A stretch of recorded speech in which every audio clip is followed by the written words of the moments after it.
Hello everyone, welcome to ಹೊಸ recipe ಜೊತೆಗೆ. ಇವತ್ತು ಬೇಸಿಗೆ ಹೆಂಗಿದ್ರೂ ಶುರುವಾಗಿದೆ, ಅದಕ್ಕೆ ದೇಹಕ್ಕೆ ತಂಪು ಕೊಡುವಂಥ ಒಂದು ಒಳ್ಳೆ ಪಾಯಸ ರೆಸಿಪಿ ಜೊತೆಗೆ ಬಂದಿದ್ದೀನಿ. ಅದನ್ನು ಯಾವ ರೀತಿ ಮಾಡೋದು ಅಂತ ನೋಡೋಣ. ಫಸ್ಟು ನಾನು ಇದನ್ನ ಕುಕ್ಕರಲ್ಲಿ ಮಾಡ್ತಿದ್ದೀನಿ, ಯಾಕೆಂದರೆ ಇಲ್ಲಿ ಬೇಳೆ ಎಲ್ಲ ಕುಗ್ಗಿಸ್ಕೋಬೇಕು. ಅದಕ್ಕೆ ಫಸ್ಟು ಒಂದು ಕುಕ್ಕರ್ಗೆ 1 ಟೇಬಲ್ ಸ್ಪೂನು ತುಪ್ಪ ಹಾಕ್ಕೊಳ್ತಿದ್ದೀನಿ. ಇದಕ್ಕೆ ನಾನು ದ್ರಾಕ್ಷಿ ಗೋಡಂಬಿನ ಚಿಕ್ಕದಾಗಿ ಗೋಡಂಬಿ ಏನಿರುತ್ತೆ ಕಟ್ ಮಾಡಿ ಇಟ್ಕೊಂಡು ಅದನ್ನು ಫ್ರೈ ಮಾಡ್ಕೊತಾ ಇದ್ದೀನಿ. ಇದನ್ನು ಚೆನ್ನಾಗಿ ಫ್ರೈ ಆಗಬೇಕು, ಕ್ರಿಸ್ಪಿ ಆಗಬೇಕು, ಆ ಥರ ಫ್ರೈ ಆಗಬೇಕು. ಇವಾಗ ಇದು ಫ್ರೈ ಆಗಿದೆ. ಇದು ಗೋಲ್ಡನ್ ಕಲರ್ ಏನಿದೆ ಅದು ಟರ್ನ್ ಆದಾಗ ಅದನ್ನು ಒಂದು ಬೌಲಿಗೆ ಎತ್ತಿಟ್ಕೊಳ್ಳೋಣ. ಇವಾಗ ನೋಡಿ, ಈ ಥರ ಕಲರ್ ಚೇಂಜ್ ಆಗಬೇಕು. ಇವಾಗ ಅದೇ ಕುಕ್ಕರಿಗೆ ಇಲ್ಲಿ ನಾನು ಹೆಸರು ಬೇಳೆ ತೊಗೊಂಡಿದ್ದೀನಿ, ಮತ್ತು ಒಂದು ಸ್ವಲ್ಪ ಟೇಸ್ಟ್ಗೆ ಅಂತ ಹೆಸರು ಕಾಳು 2 ಟೇಬಲ್ ಸ್ಪೂನ್ನ ಆ್ಯಡ್ ಮಾಡ್ಕೊಂಡಿದ್ದೀನಿ. ಮತ್ತು ಇಲ್ಲಿ ಗಟ್ಟಿ ಅವಲಕ್ಕಿ ತೊಗೊಂಡಿದ್ದೀನಿ ನಾನು. ಇಷ್ಟನ್ನು ಆ ತುಪ್ಪದಲ್ಲಿ ಚೆನ್ನಾಗಿ ರೋಸ್ಟ್ ಮಾಡ್ಕೋಬೇಕು, ಅಂದರೆ ತುಪ್ಪದಲ್ಲಿ ಚೆನ್ನಾಗಿ ಫ್ರೈ ಮಾಡ್ಕೋಬೇಕು.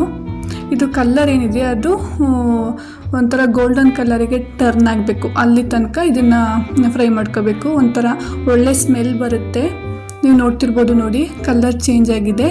ಇಲ್ಲಿ ತನಕ ನಾವು ಚೆನ್ನಾಗಿ ಫ್ರೈ ಮಾಡ್ಕೋಬೇಕು. ಇವಾಗ ನಾನು ಇದಕ್ಕೆ 2 ಬೆಲ್ಲನ ಚೆನ್ನಾಗಿ ತೊಳೆದಿಟ್ಕೊಂಡು ಅದನ್ನು ಕುಕ್ಕರಿಗೆ ಸೇರಿಸ್ಕೊತಿದ್ದೀನಿ. ಇವಾಗ ನೀರು ಆ್ಯಡ್ ಮಾಡಿಕೊಂಡು ನಾವು ಇದಕ್ಕೆ ಕುಕ್ಕರ್ ಲಿಡ್ಡನ್ನ ಕ್ಲೋಸ್ ಮಾಡಿ 2 ವಿಷಲ್ನ ಕೂಗಿಸ್ಕೊಳ್ಳೋಣ.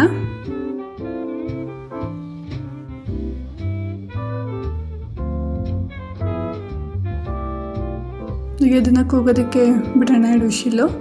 ಇವಾಗ ನೋಡಿ ವಿಷಿಲ್ ಕೂಗಿ ಆರಿದೆ. ಇವಾಗ ನಾವು ಕುಕ್ಕರ್ ಲಿಡ್ನ ಓಪನ್ ಮಾಡಿ ನೋಡೋಣ.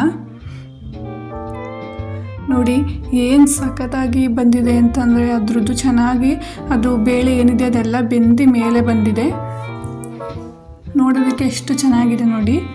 ಇವಾಗ ಇದನ್ನು ಸ್ಮ್ಯಾಶ್ ಮಾಡ್ಕೊಳ್ಳೋಣ. ಹಾಗೆ ಒಂದು ಸ್ವಲ್ಪ ಹಾಗೆ ತಿರುಗಿಸ್ಕೊಂಡು ಸೌಟಲ್ಲಿ ಸ್ಪೂನ್ ಏನಿದೆ ಅದರಲ್ಲಿ. ಇವಾಗ ಇದಕ್ಕೆ 1 ಬೌಲ್ ಮಿಲ್ಕನ್ನ ಆ್ಯಡ್ ಮಾಡ್ಕೊತಿದ್ದೀನಿ.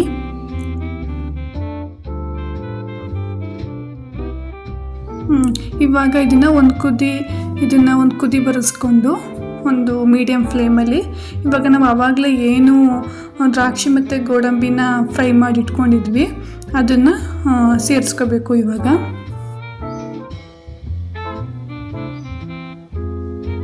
ನೀವು ನಿಮ್ಮ ಮನೇಲಿ ಟ್ರೈ ಮಾಡಿ. ಈ ಬೇಸಿಗೆ ಟೈಮಲ್ಲಂತೂ ಈ ರೆಸಿಪಿ ಆರೋಗ್ಯಕ್ಕೆ ಆಗಲಿ ದೇಹಕ್ಕಾಗಲಿ ತುಂಬ ಒಳ್ಳೆಯದು.